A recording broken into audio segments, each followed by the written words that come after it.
Assalamualaikum warahmatullahi wabarakatuh. Teman-teman, kembali lagi di channel YouTube saya, Hairun Imam. Gimana nih kabar kalian? Semoga kita semua selalu diberi kesehatan, kemudahan, dan juga limpahan rezeki dari Yang Maha Kuasa. Nah, di video kali ini kita akan menyaksikan bagaimana sesama pembenci dan pemburu ijazah Pak Jokowi semakin panas, hubungannya makin retak. Bahkan Roy Suryo sebagai terdakwa sudah secara resmi memecat salah satu pengacaranya, yakni Ahmad Khozinuddin, yang beberapa hari lalu membuat sebuah orasi ilmiah, orasi kebangsaan katanya, yang menuding Roy Suryo dan juga Tifa tidak ingin masuk ke dalam pokok perkara kasus ijazah Pak Jokowi serta pencemar nama baik Pak Jokowi. Karena menurut Khozinuddin, Roy Suryo dan juga Tifa dalam tanda kutip berkompromi dengan Pak Jokowi. Waduh. Statement Khozinuddin ini juga sedikit menggoyang ego dari Abdul Ghafur Sangaji, yang dimana Abdul Ghafur juga membuat sebuah video untuk menyemprot secara khusus Ahmad Khozinuddin. Nah, terakhir kita akan menyaksikan bagaimana kuasa hukum Tifa juga ikut dipermalukan oleh pengacara Pak Jokowi, yakni Prof. Firmanto, yang dimana pengacara Tifa sepertinya sudah tidak bertindak sebagai pengacara, tapi bertindak sebagai kaum nyinyir. Nah, sebelum kita mulai, jangan lupa like, subscribe, dan share. Dan tanpa perlu berlama-lama lagi, mari kita mulai videonya berikut ini. Sekali lagi, kami tidak mundur sedikit pun ya dalam membela kepentingan rakyat, dan jangan kemudian malah membuat framing yang itu malah katakanlah malah mengecilkan upaya kami. Kita tetap bergerak bersama rakyat, dan kita tetap, makanya ya saat ini juga saya terus terang Pak Ugro dan Mas Ghafur, dengan izin, dan saya tadi sudah mohon petunjuk kepada Allah Subhanahu wa taala, ya. Saya juga menegaskan utamanya pada teman-teman media dan podcaster, ya, gitu. Mulai saat ini, ya, ada surat yang memang sudah saya tanda tangani, dan surat itu benar. Surat itu menyatakan bahwa kami atau saya itu sekarang tegak lurus, ya, dalam membela ini, dan jangan mendengarkan statement yang lain selain dari kuasa hukum yang saya tunjuk, yaitu Tokham, ya. Di luar itu sudah bukan lagi kuasa hukum dari saya.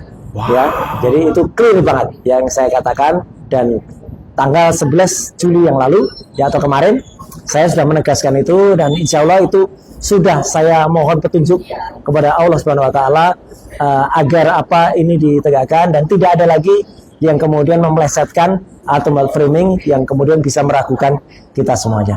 Kami tetap berjuang bersama rakyat. Jadi rakyat jangan kemudian dibikin pusing, dibikin bingung dengan kok pakai asopsi, kok pakai pra peradilan, itu membuat pemilik ijazah palsu atau pengguna ijazah palsu nggak sampai tetap sampai di sidang itu dia, tapi dengan masih banyak cara nanti, ya, melalui persidangan-persidangan yang lain. Itu saya kira yang ingin saya sampaikan.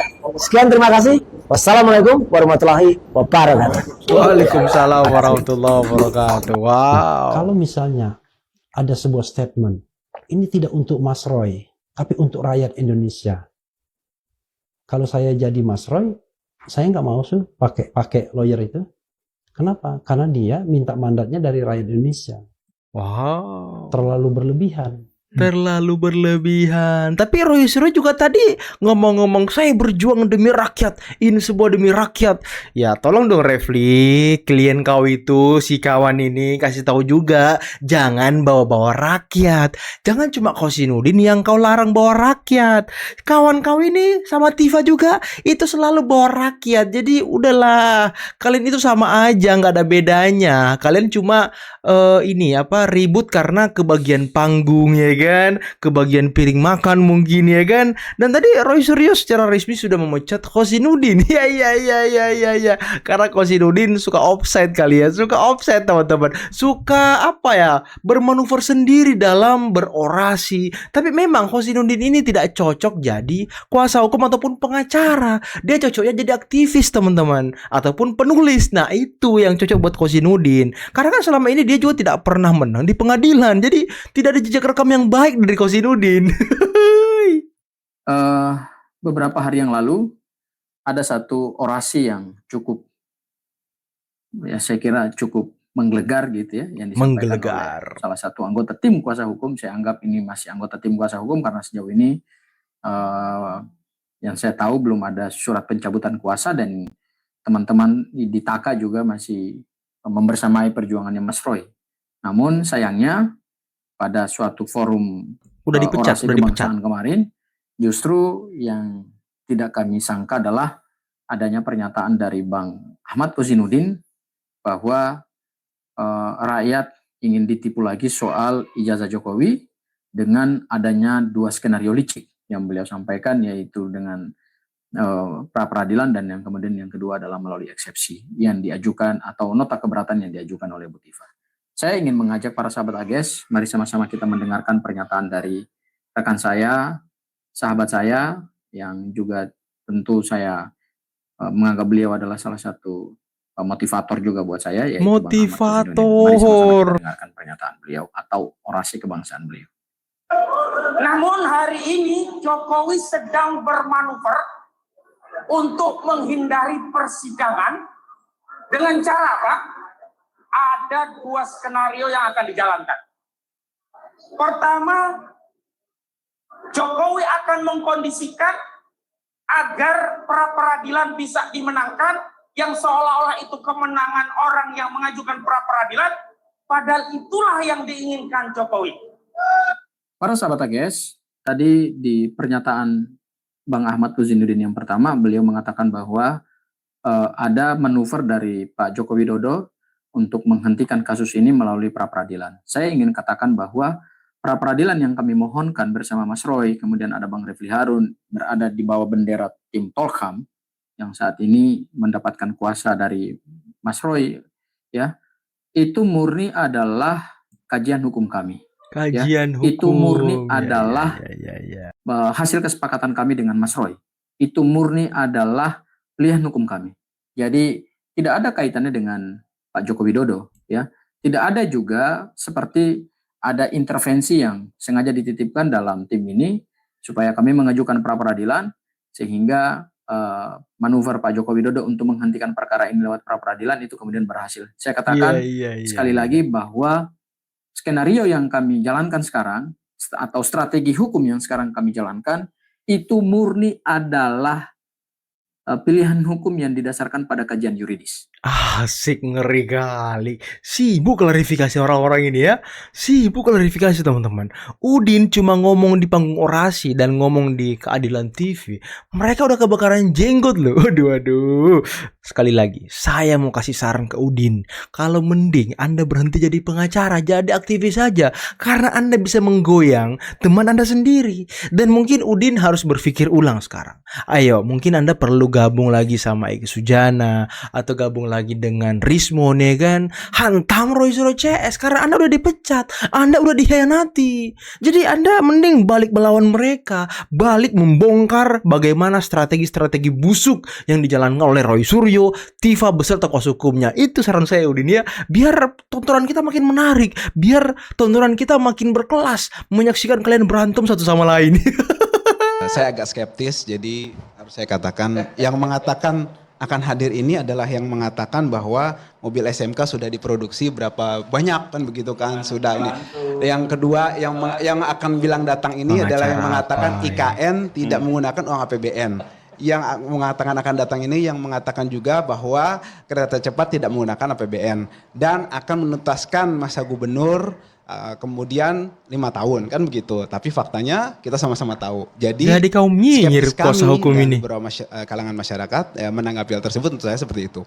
Jadi Aziz Yanuar. Bagaimana kasus itu saya bilang sama karena objeknya sama waktu itu mengenai ijazah juga gitu. Jadi yang paling top waktu itu yang hadir adalah iparnya Pak Jokowi waktu itu menjelaskan soal beberapa hal yang terkait pemeriksaan di kepolisian.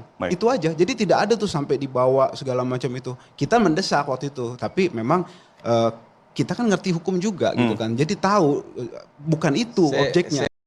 Aziz Yanuar, siapa lagi Aziz Yanuar ini ya? Dia ini kuasa hukum Tifa kan? Saya curiganya dia ini dari kubu kelompok-kelompok yang keras gitu ya kan. Contohnya mungkin dari FPI kah atau dari HTI kah? Ya, saya curiganya dia dari kelompok-kelompok ini, teman-teman. Karena nyinyirannya tuh mirip gitu, mirip. Jadi dia bukan kuasa hukum murni, bukan. Dia kaum nyinyir dia nih, kaum nyinyir. Kok bisa-bisanya ada kuasa hukum merangkap jabatan sebagai kaum nyinyir gitu. Waduh, meneruskan apa yang dikatakan klien-kliennya yang itu tidak ada hubungannya dengan pokok perkara. Hah, inilah orang-orang ini ya, selalu menyerang pribadi Pak Jokowi, selalu menyerang, padahal itu tidak benar juga yang dia katakan. Udahlah, Tifa sendiri itu ngomong A hari ini, besok ngomong B. Jadi Anda urusi aja klien Anda, nggak usah ngurusin Pak Jokowi. Mending Anda fokus untuk menghadapi persidangan 12 tahun loh. Saya baru saja tiba di rumah. Ada Pak D. Ini tamu-tamu yang telah hadir. Pak Jokowi menyapa tamunya ya kan, ngeri kali. Ramai sekali loh.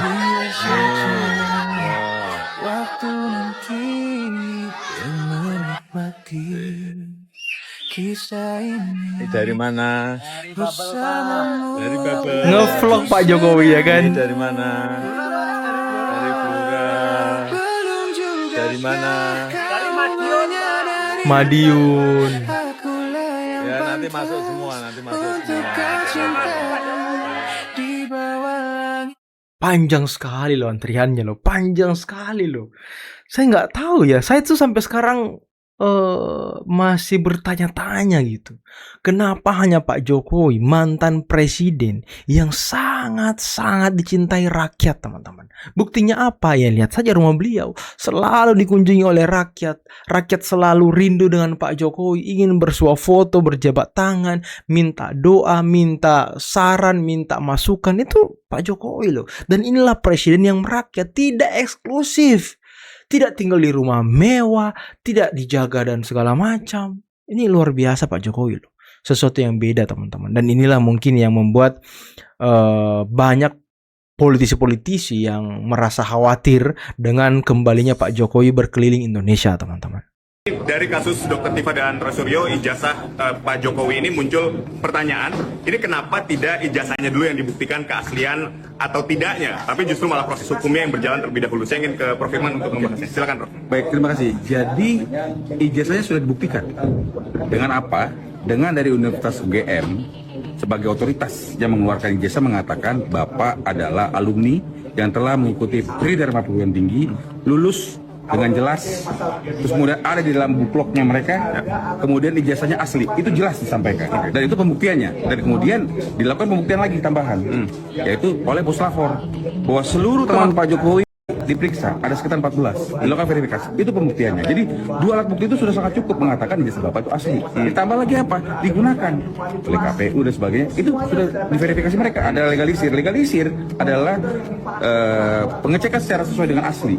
Jadi saya rasa pengecekan sudah disampaikan dan tidak ada putusan pengadilan yang mengatakan ijazah itu palsu. Jadi proses hukum ini sudah tepat. Sudah tepat. Sehingga apa? Ijazah itu asli. Demikian. Baik. Oke, tanggapannya boleh. Silakan Mas Ajis. Ya, tidak ada karena dulu di polisi mereka menggunakan juga instrumen yang sama untuk menyerang tanda petik ya pihak-pihak yang mempermasalahkan soal isu ijazah tersebut. Nah, oleh karena itu akhirnya dapat panggung juga manusia ini ya. Building terjadi prosedur engineering yang membuat negeri ini kewenangan digunakan secara sewenang-wenang. Itu kata dari kami, makanya itulah yang terjadi sampai saat ini. Terima kasih. Baik. Oke, proses persidangan ini masih terus berlanjut dan yang paling kita nantikan adalah tentunya kehadiran Pak Jokowi membawa ijazah aslinya. Demikian. Sampai jumpa. Terima kasih. Ini ibaratnya kura-kura dalam perahu. Ya, Bang Alket ini pura-pura tidak tahu untuk ini gitu loh. Ya, jadi begini ya. Kalau dikatakan katakanlah UGM ya harus tunjukkan ya ijazahnya ada di Polda Metro, bagaimana bisa ditunjukkan. Beliau sendiri juga sudah melihat dalam gelar perkara khusus untuk itu ya. Yang menarik itu ya apa yang dikatakan selama ini merendahkan beliau banyak. Kalau dikatakan merendahkan beliau, mendowngrade beliau, memfitnah, banyak sekali. Ya ada salah satu yang saya lihat di YouTube itu yang Dr. Tifa mengatakan bahwasanya otaknya Pak Jokowi itu kecil sekali, tinggal kita ketapel. Itu betul. Menimbulkan. Bukan, itu Dr. Tifa. Tifa yang ngomong. Ya, dalam penelitian saya itu ya bahwa otaknya Pak Jokowi itu sangat kecil, itu tinggal diketapel, itu ada. Ya itu kan waktu itu juga kita di TV sebenarnya sebelah masalahnya ini sekarang itu. masalah ijazah sama Enggak, masalah ini kan salah satu yang dikatakan ini mana kan sih yang memfitnah sekarang ya? dihindarkan Mana sih yang menghina? dari dulu Itu dihindarkan adalah masalah salah satunya ijazah adalah itu itu. selalu Alah, dengan alah. katakan Jadi- kebencian ini. Nah, Karena apa? Untuk Ini menghindari kita ijazah. menjawab. Karena dasarnya kebencian. Orang-orang ini ngusut-ngusut ijazah Pak Jokowi dasarnya kebencian kok. Aduh udahlah, kita tahu kok. Kita baca kok tweet-tweet Tifa dari dulu sampai sekarang. Kita baca semuanya. Jadi nggak usah ngeles gitu. Nggak usah banyak alasan. Aduh, ini kuasa hukum semua nih. Aduh, wajar sih ya kuasa hukum membela mati-matian kliennya ya kan. Ibaratnya kura-kura dalam perahu. Ya Bang Alket ini pura-pura tidak tahu untuk ini gitu loh. Begini Bung Wira, kalau saya perhatikan nih sasaran tembak itu kan jelas. Ini kalau saya melihat ini kalkulasinya adalah ke arah 2029. Jokowi sasaran antara, sasaran tembak itu Gibran. Kita lihat orang-orang yang bermain ini orang-orang yang pernah mendapatkan dampak dari Pak Jokowi. Dan mereka digunakan oleh orang-orang tertentu. Saya udah perhatikan, loh yang nggak ada relevansinya ikut menjamin. Nggak ada hubungannya loh. Saya nggak perlu sebutkan, ada mantan purnawirawan segala macam. Yang nggak ada hubungan hukumnya. Bisa saya menjamin, ada apa? Berarti ini dijadikan pion. Kami di belakang. Kan gitu. Dengan segala macam cara. Coba bayangkan kalau Bung Peter masih ingat peristiwa sebelum dibawa besok paginya hari Jumat. Hari Kamis, Roy Suryo kemana? Dengan yang polisi itu. Dengan Refli Harun. Kan mereka Jalan mereka ya. Iya benar-benar. Kan ada acara di situ. Ya, berarti mereka sudah susun strategi ya. Nah, ya itulah. Yang kedua ya saya juga nggak tahu juga, diundang dia juga ada acara juga. Kalau COG-nya kalau lagi seperti kayak gini, dieliminir dulu lah supaya bersih gitu kan. Tapi ternyata terjadi juga. Ini kadang-kadang pura-pura senyum di belakang matok dia. Iya. Ada di belakang saya udah lihat noh. Kenapa? Ada kepentingannya. Loh. Makanya saya juga berharap, nah ini saya harus tekankan juga nih Bung Pitra, kalau memang betul-betul mau mendukung program daripada Pak Prabowo, mbok kepanjangan tangannya para pembantu-pembantunya jangan main dua kaki. Iya. Itu luas itu bahasa saya. Benar-benar. Kan main dua kaki. Fokus saja untuk membuat negara ini bagaimana supaya sejahtera, bantu program-programnya Pak Pak Prabowo. Nah kalau masalah Pak Jokowi mau apa itu kan urusan dia. Iya. Kan dia kan tidak mengganggu orang juga. Benar. Contoh menjadi pokok masalah waktu dia ke Lampung kan banyak sekali ngomong nih. Lah orang Lampung ngundang begitu membludak. Diputar balikan fakta ini. Persiapan safari politik dan lain sebagainya. Mau apapun itu kan hak prerogatif dan hak daripada seorang Jokowi. Karena dia sipil kan. Iya dia sipil. Dia mau bikin laku apa juga kenapa. Dia kan tidak berbicara tentang apa, hanya mendatangi, mengunjungi fans-fansnya. Ya, terus kenapa banyak yang keberatan? Kenapa banyak keberatan? Iya. Terus kebakaran jenggot, semakin diputar balikkan permasalahan ini. Ya itu saya bilang tadi, ya tolong para pembantu-pembantu ini ya jernih lah. Jangan kepentingan pribadi kelompokmu tuh tidak lagi mengutamakan kepentingan negara dan bangsa serta rakyat Indonesia. Ini dalam nih Pak Bung Pitra saya ngomong tuh. Nanti kalau gini-gini terus tidak berjalan sampai sekarang ini, ya negara kita belum ada langkah-langkah kemajuan yang kita lakukan. Kenapa? Terhambat dengan seperti kayak gini. Oke teman-teman, itulah tadi beberapa video yang bisa kita simak, yang bisa kita saksikan pada kesempatan kali ini. Dan ini menarik sekali. Kita runut dulu pelan-pelan ya. Dari mana perseteruan mereka ini terjadi? Nah, awalnya Refli Harun dan kawan-kawan, ya kalau nggak salah waktu itu masih RRT, dia meminta audiensi dengan tim reformasi Polri, dan di sana mereka berdiskusi sampai diusir oleh Prof Jimli. Nah di situ ternyata Hosinuddin tidak diundang, tidak diajak, dan Hosinuddin menganggap itu sebuah pengkhianatan karena Refli Harun ingin mendamaikan atau ingin mengambil jalan restoratif justice terhadap kasus dugaan pencemaran nama baik serta ijazah Pak Jokowi ini. Dan itu yang tidak diinginkan Hosinuddin. Kemudian bergulir-bergulir muncul tayangan di Rakyat Bersuara. Waktu itu kalau nggak salah Abdul Ghaffur Sangaji versus Jahmada Girsang. Waktu mereka ini masih bersatu. Jahmada belum RJ dengan Rismon. Jahmada protes kepada Abdul Ghaffur karena selalu berbicara atas nama Roy Suryo padahal dia bukan pengacara Roy Suryo. Nah debat panas pun terjadi waktu itu di Rakyat Bersuara. Kemudian berlanjut lagi di Garuda TV. Waktu itu bintang tamunya Faisal Segaf. Siapa lagi ya? Bestari Barus kalau nggak salah. Kemudian ada Refli Harun dan juga kalau nggak salah Abdul Ghaffar atau siapa gitu. Nah di situ Roy Suryo apa Refli Harun ya? Refli Harun waktu itu sudah protes karena ada kuasa hukum Roy Suryo yang bernama Hosinuddin selalu berbicara tanpa persetujuan dari kliennya. Salah satu contohnya, biarkan kami ikhlas, klien kami di penjara 100 tahun. Yang penting kasus ini terang benderang terbuka di pengadilan, jelas semuanya.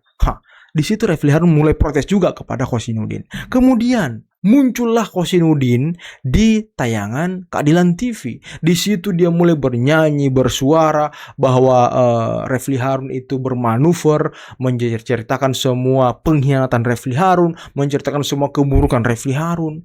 Nah, setelah Hosinuddin tampil lagi si Refli Harun di Keadilan TV. Nah, dia juga menceritakan bagaimana kebobrokan Hosinuddin, bagaimana ketidakpiawaian dan ketidaksopanan Hosinuddin.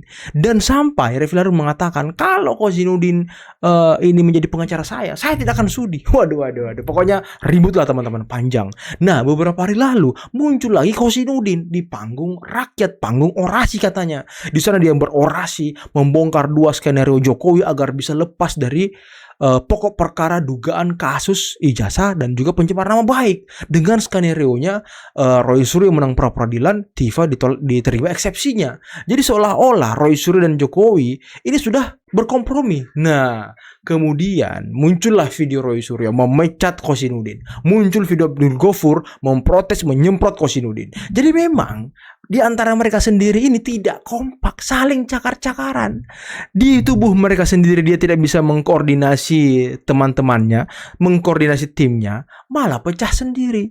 Terus yang kemudian dituduh memecah mereka Jokowi. Waduh, luar biasa emang orang-orang ini. Dan tadi Aziz Yanuar, udahlah. Dan teman-teman, kenapa sekarang saya pakai kacamata? Karena beberapa hari lalu kan saya tuh ngonten tidak pakai kacamata. Saya tuh membaca komentar di video saya semalam. Ada yang bilang begini, "Bang, tolong pakai kacamata. Saya pangling." Saya kadang bilang, wah ini anggota baru YouTuber Nusantara ya? Rupanya bukan, anggota lama, bendahara umum lagi. Ya. Jadi makanya sekarang saya pakai kacamata teman-teman. Oke lah, mungkin cukup sekian dulu video kali ini. Jangan lupa like, subscribe, dan share videonya. Akhir kata, billahi taufiq wal hidayah. Assalamualaikum warahmatullahi wabarakatuh. Bye-bye.